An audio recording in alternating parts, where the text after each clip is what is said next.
And we're back here at the World Soda Debate. I'm your host, Matthew Brower.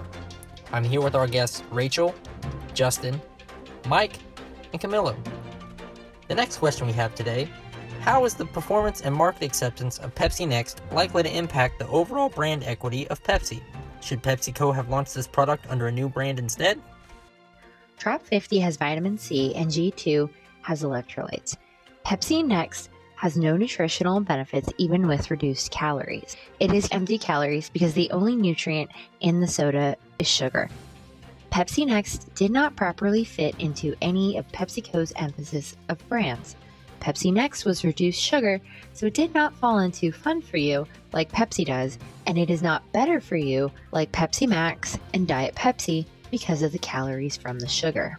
The lack of consumer interest, as indicated through low sales and repeated attempts to launch lower sugar sodas, shows that consumers do not want a lower sugar soda. They want a regular soda or a no-calorie soda. PepsiCo is trying to win back health-conscious former soda drinkers with a low-sugar soda. These former soda drinkers have seen the health light. It would be smarter to build up the better-for-you and good-for-you drinks to regain this consumer base. Health-conscious consumers believe that artificial sweeteners and high-fructose corn syrup are not good for human consumption. Pepsi Next has sugar, artificial sweeteners, and high-fructose corn syrup. The soda has three things that would drive away the consumer base PepsiCo is trying to regain. PepsiCo is not listening to consumers by continually trying to relaunch the same lowered sugar soda. Since they insist on selling low sugar soda, they should have marketed Pepsi Next as something other than soda. LaCroix has seen a rise in popularity. PepsiCo should have taken a page out of their book and made Pepsi Next a low-calorie flavored sparkling beverage. If they rebranded it to something more clever, they could have gained these health-conscious consumers back. Thank you, Rachel. Mike, what are your thoughts? I would have to say I agree with Rachel. The market is already flooded with different diet products. You have Diet Pepsi, Diet Coke, Coke Zero, Pepsi Max. When does it end? I gotta say, get them all out of here. Do consumers really want another diet soda product to choose from? The majority of people who don't drink soda simply won't drink a soda brand product because of the belief that it's unhealthy. They are still using artificial sweeteners, which is known not to be good for us to consume on a regular basis, just as sugar is. Pepsi says that their goal is to try to regain customers they lost to other drink products. Well, then why doesn't the CFO spend some of that $600 million that they have for their marketing budget and research and development for a new product? I believe that it would be a good idea for Pepsi to move into the protein drink market. They can call it Pep Pro.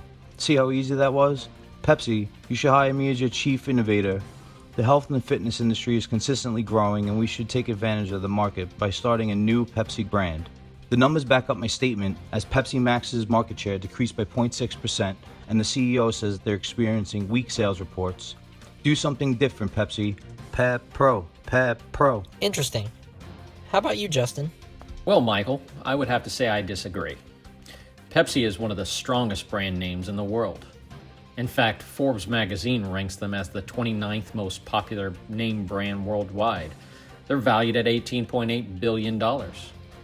I feel that even though the decrease in Pepsi Max's market share is relevant, that Pepsi should flood the market with comparable products to steal the overall market share from the competition. Unlike Coke, which primarily deals in the beverage industry, Pepsi will move into a market they want to be in and buy out the competition. Some examples of this? Frito-Lay, Quaker Oats, and even the hummus that everybody loves and raves about, Sambra. They were not limited and siloed into a beverage market. They expanded their horizons into the marketplaces in order to strengthen the PepsiCo brand name. In other words, all Pepsi has to do is buy up whatever market they want to get into and let PepsiCo brand guide them to success. In a market where people may not know what brand to choose from, they will always know the name Pepsi, even if the product is not a soft drink.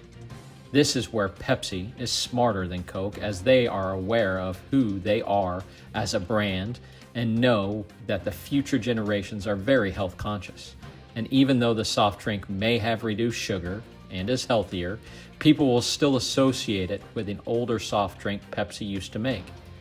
So Pepsi should not try to shy away from who they are. They should not give the market a choice. They should just limit the competition simply by purchasing the market. Camilo, what's your take on all this? Rachel, I would disagree on some points you brought up. I believe that Pepsi Next was in accordance with PepsiCo's emphasis of brands under the better for you category. While it might not be as healthy as zero sugar drinks, it will still be a healthier alternative to regular Pepsi. I don't believe it's fair to compare Pepsi Next to some of the more successful innovations that Pepsi has released, like Gatorade and Tropicana, as you mentioned. These are completely different types of beverages, which are not similar at all to cola. And, while it's no secret that Pepsi Next was a failure, in my opinion, it was worth taking that risk.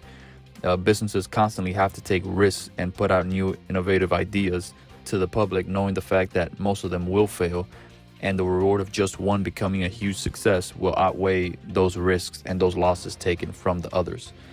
And this is especially true when the market sales for this type of product, like cola, exceed $70 billion a year, which increase the possibilities of innovative ideas becoming successful because of the large market share. Overall, the launching and failure of this project does not harm the customer's perception of the Pepsi brand, in my opinion, as it was just a failed experiment that did not meet the sales expectations of Pepsi. All right, that's all the time we have here at the World Soda Debate. I'd like to thank all our participants for the interesting answers. As always, I'm your host, Matthew Brower. Good night.